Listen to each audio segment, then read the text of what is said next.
Welcome to the Camino Coach Show, the place where we dive deep into the peak performance mindset of racers on 2 and 4 wheels. My name's Craig Muirhead and I'm the founder of Camino Coaching. And today, we've got a good one for you. Joining us is a rider who's been making serious waves in the British racing scene, Joe Talbot. From his early days in the Aprilia Super Teens to fighting at the front of both the 600 and the 1000 Superstock Championship, Joe's journey has been nothing short of relentless. And now he's making the big step up, competing in the British Superbike Championship with OMG Racing. In this episode, we're going to break down the mental and physical preparation that has driven Joe's success, his ambitions for BSB and beyond, and what it really takes to step up to the biggest stage in British racing. So get ready, this one's packed with insight, inspiration and some serious speed. But while you're watching, please like and subscribe. We want to bring you more fascinating chats this season, and doing that helps us do just that. So enough from me, here's Joe Talbot. Okay, so we're here today with Joe Talbot. Welcome, Joe. You must be very excited about the year ahead. Hiya, mate. Cheers for having me on. I'm buzzing. It's a big achievement that I've got myself here to a Superbike team. So the work starts now, but it's also a dream come true. Yeah, no, absolutely. And if we just rewind a little bit, can you take us back to when you first what took you to racing, what you enjoyed to begin with, and can you remember your first ever race? Yeah, well, I started obviously on the field as I was a kid, 3-year-old. I used to go to sleep as I was riding quad bikes, so that's where it all started from. But I started racing motocross before any short circuit stuff. I think the first race was I was 8 years old, 65s. I started racing, and I basically went from there. Motocross, I had 3 big knee injuries. I had 3 knee reconstructions on the same knee. So that sort of pulled me away from the sport, or my parents pulled me out of it and said, right, we need just to get walking right, first of all, because my knee was that messed up. So I had a year basically doing nothing, being a normal kid. And then I first ever go on a road bike at 14 on a 390 KTM. I'd first go on one of them, and then also a 450 Aprilia when they did that Super Team Championships on them. Bought one of them when I was 14 and then went from there, and that was in 2018. Excellent, great. And do you know the point or the moment that you knew that you wanted to do this for a living?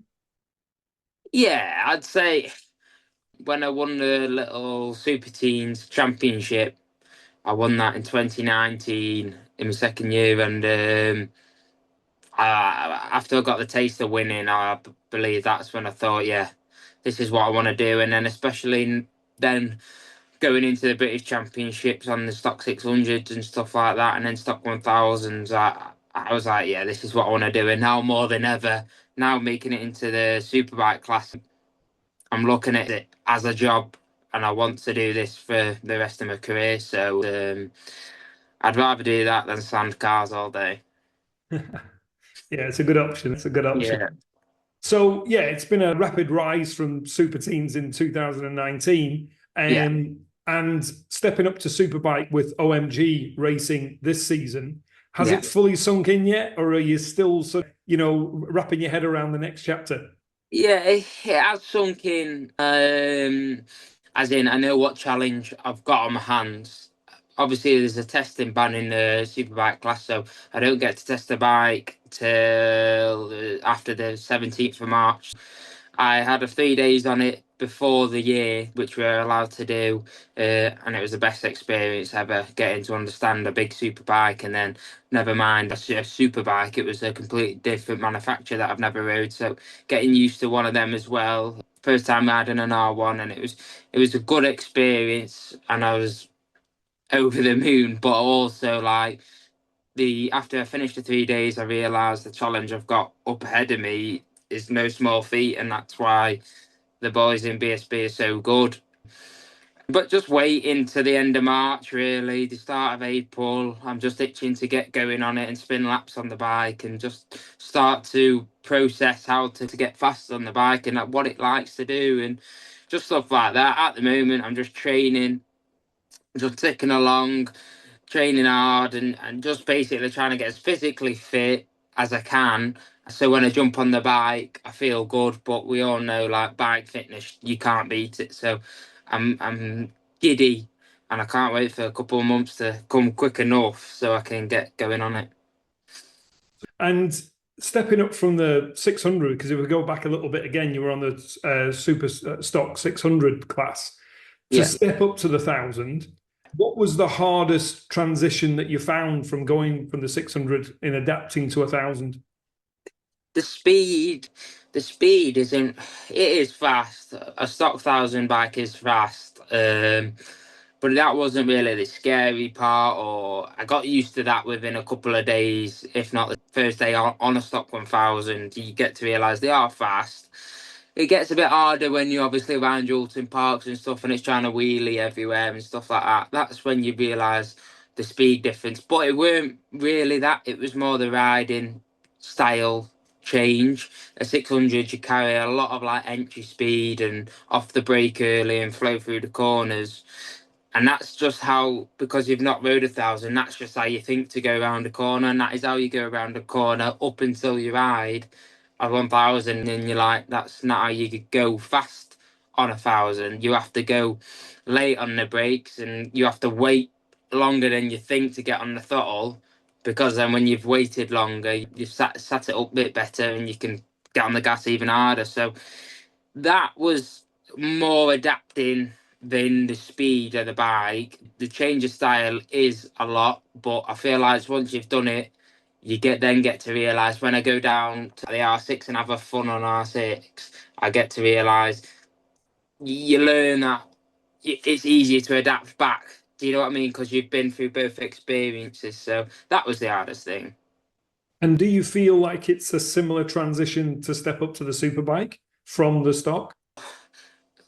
So when I jump, maybe because it's a well-developed R1 and it's so been like every part of the bike has been thought out. It wasn't like when I jumped on the R1 OMG bike, it wasn't like it was really scary. It wasn't trying to bite my head off. I didn't feel like it was trying to throw me off, or I only realised how fast I was going up until my crew chief said you got up to 190 mile an hour down the back straight. That's when you realise you're tramping on. I feel like the Superbike's got more top end, but the actual aggression, it's there, but it's not much scarier than a stocker. But it also is because you have got no forgiving, and it is all in your hand. It's like you ride just as hard as you ride a stocker, but you have to be way more patient with your right hand. That's the main differences. But I'm making it sound simpler than what it is. It does. The Superbike with no electronics or no riding aids, it can bite you. So you just have to be alert when you're riding it. Yeah, I'm sure it's quite an experience the first time that you jump on it. It was a surreal feeling. Then first, I didn't come in. I just stayed out there for, I think, 25, 30 minutes, and I was just out there for as long as I wanted to. And the biggest difference that I noticed was the gearbox. The gearbox in a big factory Yamaha Superbike is unbelievable. It doesn't even feel it goes into gear. It's just so flush, and the gearbox and the blippers on a stock are still really good. I always thought that was the best.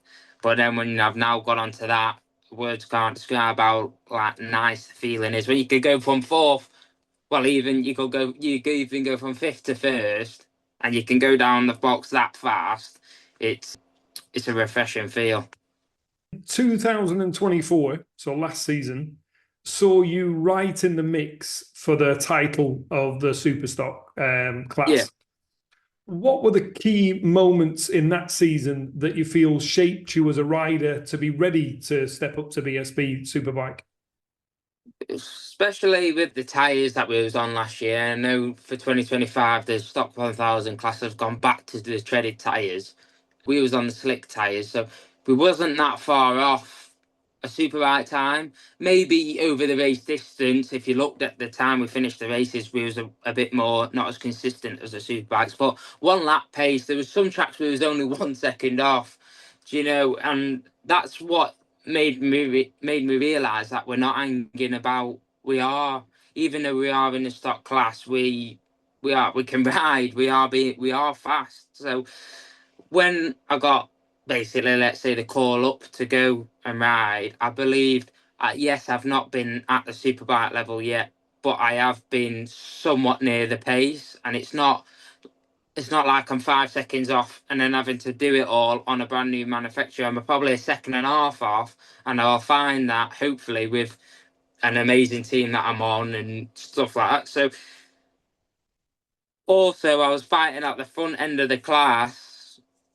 most races, and it's just as cutthroat as BSB. Well, I think so anyway, because I've not raced the BSB race. It doesn't get much harder, and even some lads have said to me it doesn't get much harder than Stock 1000. There's so many people who can win and so many people who want to win. It's just as cutthroat as BSB. So I feel like I've raced in the situations where everyone's aggressive and everyone's fighting for the last position, which they will be in BSB. So I'm feeling ready. I'm feeling more ready than let's say, from the Stock 600 going up to the Stock 1000 class. I wasn't ready, and it took a while to learn. Obviously, Superbike class will take maybe a couple of rounds or maybe the full year to learn it, and it'll take time, and that's what I've got to do, is just take my time with it. But I feel more ready than I've ever felt for it. I'm at the right time, right age to move up and see what I can do. And obviously there's a difference in schedule, there's a difference in the layout of the weekend. What do you feel will be the biggest differences that you'll have to be able to deal with compared to what you've experienced so far? Just like you said, the outright time on the bike is so much more than a Stock 1000 round. If you're lucky in Stock 1000, you get 2 races a weekend. Let's say, I think it was 7 rounds, you got 2, and 4 rounds, you got 1 race or something like that. It's just a lot more riding.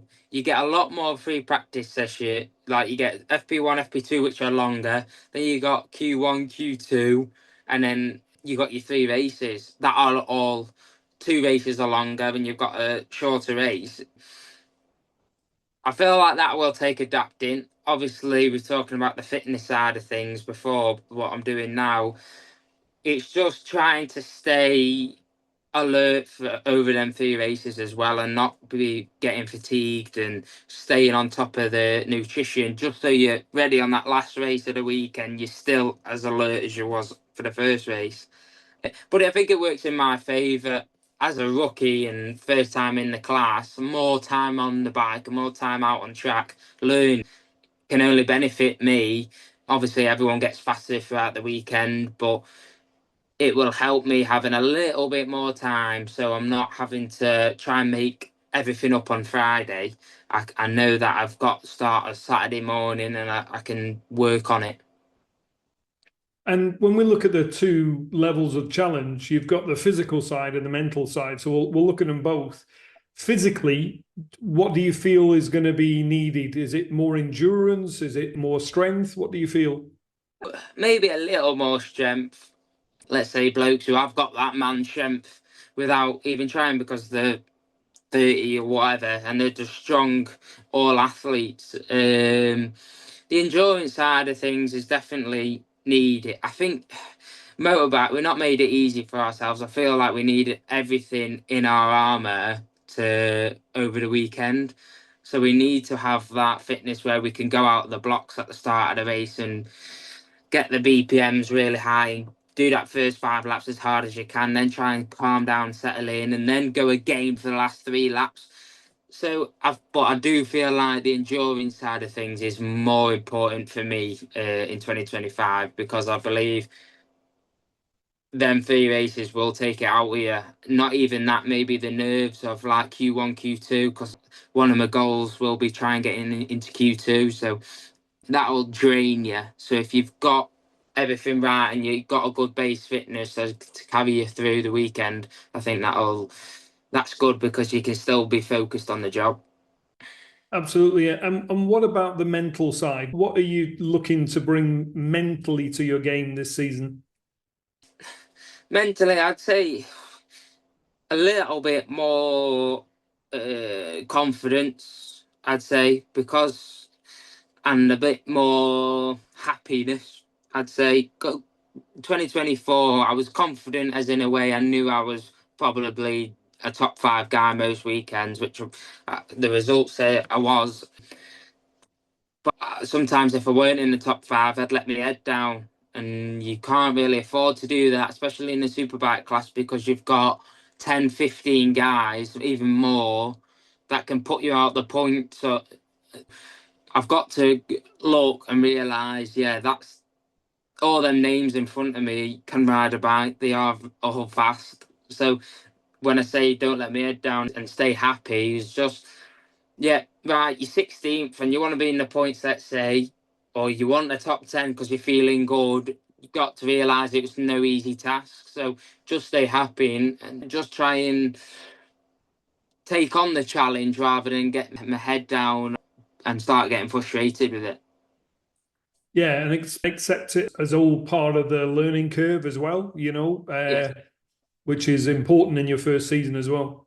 Yeah, there's a look at the class and there's so many experienced guys in it.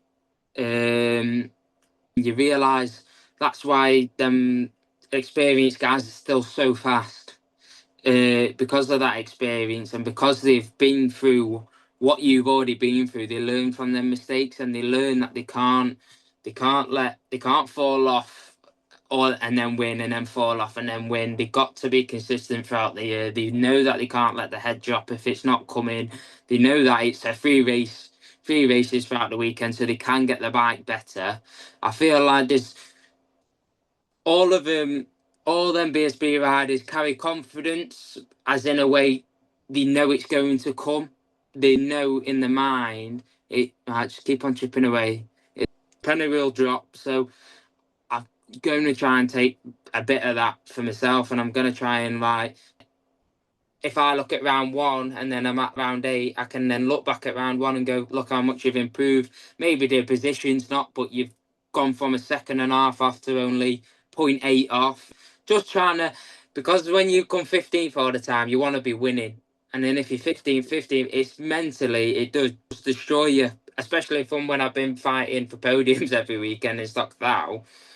I then have to find little achievements, just little goals to keep on progressing through myself, basically. And maybe not through the ranks, but just so myself becomes a bit, yeah, I've got this. And you've got to set your own level of success, haven't you? You've got Yeah, that's it. to have your own milestones that you're working. Everybody else has got theirs, but you're working on yours. Yeah, especially with 2 BSB champions, one on my left shoulder, one on my right shoulder in the garage. Their ambitions are to win. Kyle and Brad, they want to win every race and they want to win the championship, and that should be the goal. Whereas my goal should be slightly different. And I've got to look what they're wanting to achieve and then look what I'm wanting to achieve within myself. Even though on the same manufacturer, same bike, same team, I've got to set my goals a little bit different. Yeah, definitely. But you're in good company, that's for certain. Yeah, and like we were talking about the experience of 2 British champions, you can't get any better. Obviously, I get along really well with my teammate Kyle, and then I started getting along with Brad as when I see him. And it's good. Hopefully, it'll be a really good atmosphere in the team. I think it will be, and already now I'm gelling with the team. We did that 3-day test in December, and we all got on, my little crew, and it's good. I've never had anything like that. I've never had my own crew chief, my own mechanics. It's always been Big Joe who ran the old team and my dad. So it's just been a little bit different than a proper team. Whereas my dad now will come out of it a little bit and be more like my dad rather than a mechanic or something like that for me. It's definitely a big change within my racing career, let's say. So I've now, this is going to be the next step and it's all new, but I'm really excited. Every racer has setbacks, and what's been your hardest moment in your career so far, and what did you learn from it? Hardest moment is probably, obviously, when I've obviously, let's say, had two careers, whereas in motocross, and then I've now gone to short circuit racing. Obviously, the injuries when I was such a young kid, I couldn't then. I stopped playing for example, like 10 years old to 14, all you do want to do is play football with your mates, go out with your mates. And I couldn't because I was injured, my leg was injured. I couldn't go in PE classes, I was always on side. That was a challenge, where, as in my actual racing challenge as a short circuit racer, it was probably Stock 1000. The first year in it, I went on a ZX10, and it's not really the bike in Stock 1000 anymore. It wasn't the bike to be on, especially your first year on it. I just couldn't get away with anything. I had to ride 110%, and it sometimes fell off where I didn't need to. I had big crashes because I was trying so hard, because I was losing so much down the straights and whatnot. But I feel like I learned so much as well. I'd come in, I'd be 18th, and I'd be 20th, and I couldn't. My best result was a 9th, but that was just out of the blue, and I don't know how I got that, but the perseverance, I think, helped me. And I didn't realise it was going to be that hard at 18. I thought I'd be all right. I've just come second in Stock 600. We'll be up there, but that was the opposite. But I'm very thankful for the learning that I experienced, because then in 2023, I come out the blocks and I got 4th in the championship throughout, like got a couple of podiums, got 2 wins in 2023, and I chose the right manufacturer this time on the Honda, and I learned. And I think that people now say to me, how did you go from finish 20th in the championship to finish 4th? And I couldn't tell you how, but I feel like them lessons I learned when times were hard, when I finished 20th, I think that allowed me to go. And then, so I went from 4th to 2nd in 2024. So I didn't move up that many places, let's say, but I did fight for the championship throughout the whole of 2024. I was always there. The lessons that I even learned from coming 4th in the championship in 2023, the lessons I learned from then to 2024, I took that into the year, and I feel like that's one thing I kept on doing. I've always learned. Let's say it's not always been the best year, but I've learned, and then I've made amends for the next. And that's what I've got. I've got to learn my lessons from 2024 and take them into this year. I know that you can't. You have to be on your A game every session. You can't get away with anything, especially when you're fighting for them top positions. Even if you're mentally a little bit unstable, or you're not feeling yourself 100%, you'll be back 5-10 positions straight away. You've got to walk into them races as soon as you drive through them gates on a Thursday, before you get ready for practice Friday. You've got to walk through them gates as in, I'm going to do well. You've got to have that confidence. And when I said I want to take some confidence into 2025, that's what I mean. I can't look at my teammates as in British champions, even though they are. I'm trying to look at them just as my teammates. Do you know what I mean? I'm trying to put myself on the same level as them, even though I'm not. But in my mind, if I could do that, then at least I'm starting on the same page as them, and I can try and copy them. That's where I'm trying to go. Yeah, no, absolutely. And over performing on a poor package, nothing against Kawasaki, but like you say, the bike was probably not the thing to be on. But overperforming on the package means that when you do get a good package, that level of determination, that skill level, that it all comes together, which makes it whereas a lot of people, they give up trying because the package isn't good enough, and that becomes the excuse. So they haven't actually learned anything for when they do get onto something better, to have increased their skills and increased their performance. So you're learning from every opportunity if you're taking it with the right approach. Yeah, I don't know if it's because I'm still fairly fresh into the sport, let's say. I don't know if I was in a 15, 20-year career, I might not be as enthusiastic. It's at this moment in time, it's not in my nature to give up. I'll always try. I just, even like 2025 coming up, I know it's going to be very hard, and I know it's going to be probably even more challenging mentally than it's ever been. Every year it gets harder and harder as you get moving up the ranks, but I won't give up. And I think that's what makes you allowed to keep on learning. When you don't give up, you learn from it, and you can then take it when you've got a good package, like you said. And on the flip side, we looked at the most challenging parts. What is your proudest moment? Proudest moment. I'm always a bit too hard on myself, but last year was a good year for me. But I don't know if I ever sat back and looked, oh yeah, that was good. So I would go back to 2023 because I embraced the moment. I did the double at Donington in the rain. I got my first win on the Saturday and then my second win on the Sunday. In 2023, I really embraced it, the moment as well. I soaked it all in and it felt amazing. So that was probably my proudest moment. Last year was good. I did myself proud last year as I got I was leading the race last lap at Knockhill and then I collided with a back marker and I just led the whole race and then I was all of a sudden 35 points down on the championship and I got it all the way back down to only 4 points, I think, in between us. And then it eked out a little bit as the last two rounds, but I never gave up and I got the lead back down to 4 points. And I also look back at this year when we finished it in October. I go over Christmas and I go, yeah, I did myself proud, but the winner inside me once said, yeah, you could have won that. So it's a bit hard to be proud, but I would say I am happy with the ride I got for the next 2 seasons. That's what I could be proud of. I've worked very hard and my family have worked very hard. So to get an opportunity in Superbikes, never mind the best team in the paddock, and I did look back and think, yeah, at least I took that away from 2024. Yeah, absolutely.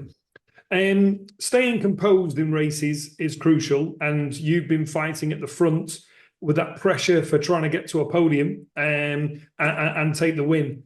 What do you use to try and stay in that space to keep yourself composed at that point?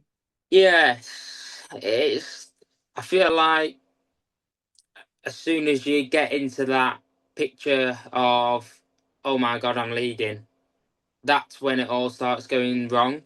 You can't afford to think that even if you get to the front, you're like, oh my God, I'm winning. You can't do that. You have to be like, right, focus up, focus on this corner. Even if you're struggling to even think about the lap, then go on to the apexes and your lines, just so your mind's always busy on the job you've got at hand. As soon as you let your mind drift off to where's he or what the championship points are in this, well, some riders can do it and race, but me personally, I can't. I have to be completely focused on what's at hand. So that's what I try and do. As soon as I get to the lead, I know, right, I'm going. I've gone this line, I'm on this line. And let's say they come back at you the next corner, my thinking straight away is getting back, or just everything to not overthink. Always stay on the next goal. Okay. Superbikes is known for its aggressive racing. So, are you ready to get your elbows out? And who are you most excited with to battle from the best racers in the UK? Yeah, I don't know. I am ready to get my elbows out. I don't think no one on that grid isn't ready. You have to be, or you'll be last. Like everyone's so aggressive. And the most person I'm excited about, I don't know because I don't know where I'll be. Do you know what I mean? I might always be around the same guy, or it'll always be a mixture. I'm not sure. All I do know is I'm excited to race everyone and roll out of that grid. As we roll out a pit lane or something, I could be behind Kyle Ryder, could be behind Tommy Bridewell, I could be behind Glen Irwin, and that's not many people get to experience that. So when I said I want to try and put myself on the same level as them, I do, but also there is a little kid inside of me that goes, "Oh, you're behind him, you're behind him." So I feel like once I get a couple of rounds deep, I think that'll start going, and then I'll be like, right, follow him now, stick with him, what they're doing. For the first couple of rounds, I'll definitely be like, this is cool. Yeah, superb. And then signing for OMG, Yeah. you've got a 2-year contract, a solid foundation in BSB. What can the goals be for your rookie season? What can be the milestones that you can tick off to go, that's a solid first year? I definitely want to keep on progressing throughout the year. I don't want to, let's say, go backwards or anything like that. I want to start and then keep on progressing and learn. I feel like if I'm learning this year, then 2026 allows me to find a lot of time just by the experiences that I learned from 2025. The goal is to keep on progressing and go through the ranks and learn from my mistakes from round 1 to round 10. See, like I said before, look at the differences, and hopefully I've learned a lot and don't keep on making the same mistakes. And also, I don't know what happens. Let's say we get a wet race or something like that. I'd like to be up there because I know I can ride in the wet. I've not rode the R1 yet in the wet, but it looked good at Brands when Danny Kemp won. So I'm excited for a wet race, and that's probably one of my main goals. And looking further ahead, where do you see yourself in, say, 5 years' time? 5 years' time, my goal, the dream is to become British champion and then go on to World Superbikes. That is my dream.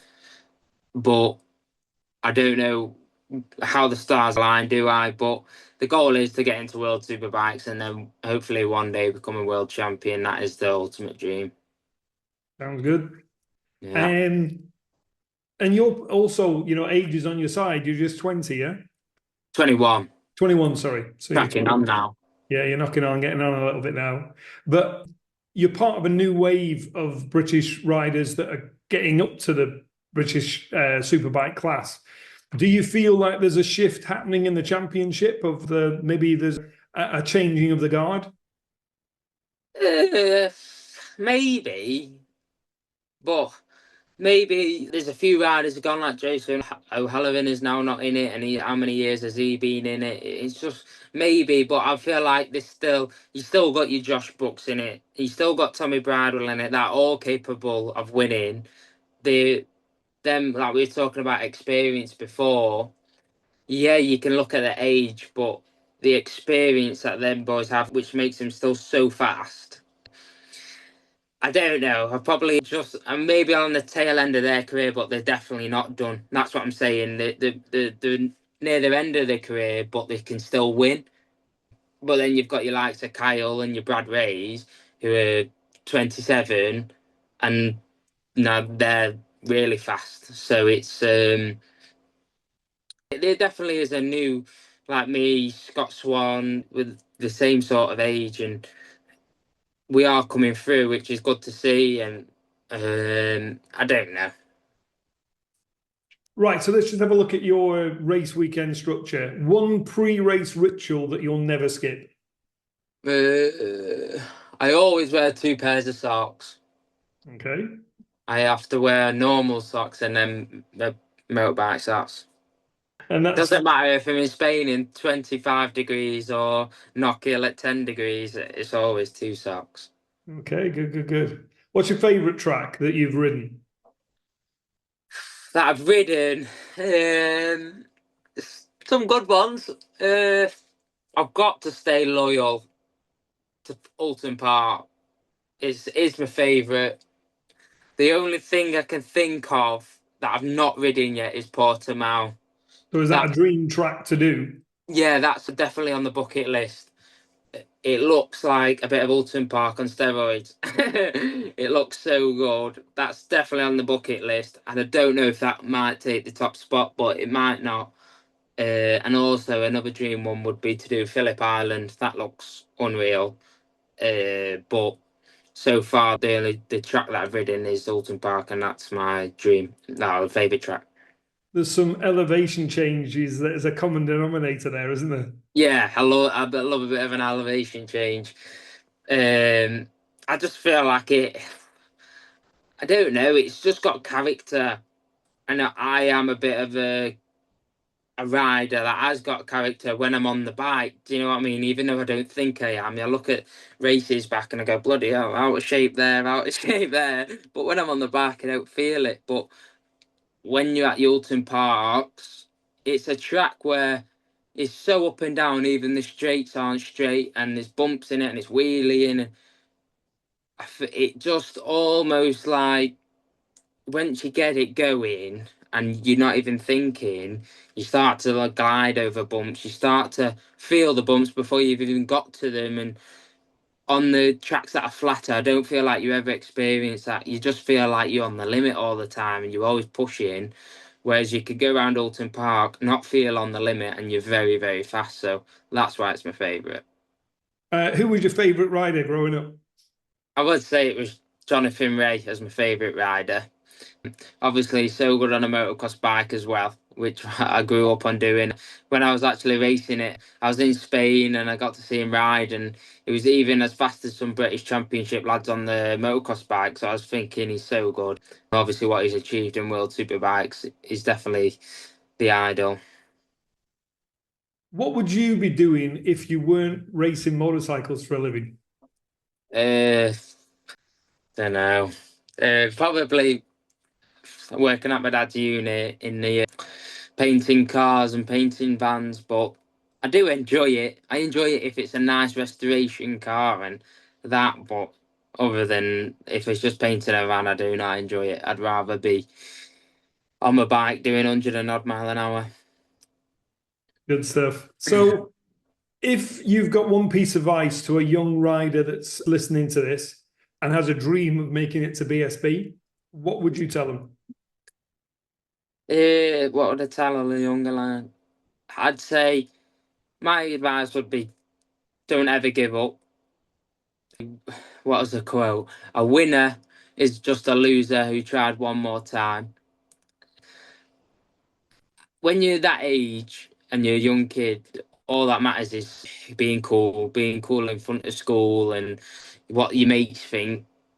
But as a kid when I was a kid, all my mates, you get to a certain age and you start going partying and they start smoking and you're there and you're thinking, should I be doing this? Shouldn't I be doing this? And I've never done any of that. When they all started smoking, what I'm saying is you have to believe in yourself and believe in your goal and put everything into what you want to achieve. As soon as you start trying to impress other people, that's when you won't. So just stay grounded and stay determined on your goal, and it will pay off one day. Yeah, good advice. So, where can viewers keep up with your journey? What's your socials and how can they keep an eye on you within this season? My socials are all the same. It's Joe Talbot 19 Racing. That's what you'll find me on Facebook, Instagram. That's what I'm on, and when I post stuff, that's what it'll be all over. And as I'm going to Spain soon, just training, I'll be putting some content on there. Perfect. Well, thanks very much for joining us today, and it's been a pleasure to have you, and have a great season. Cheers, mate. Thank you. Thanks for tuning in to the Camino Coach Show. We hope you enjoyed this episode with Joe Talbot. If you did, be sure to share it with your friends, like and subscribe on YouTube, and leave a review on Spotify or Apple Podcasts. Your support helps us keep bringing you amazing stories from the racing world.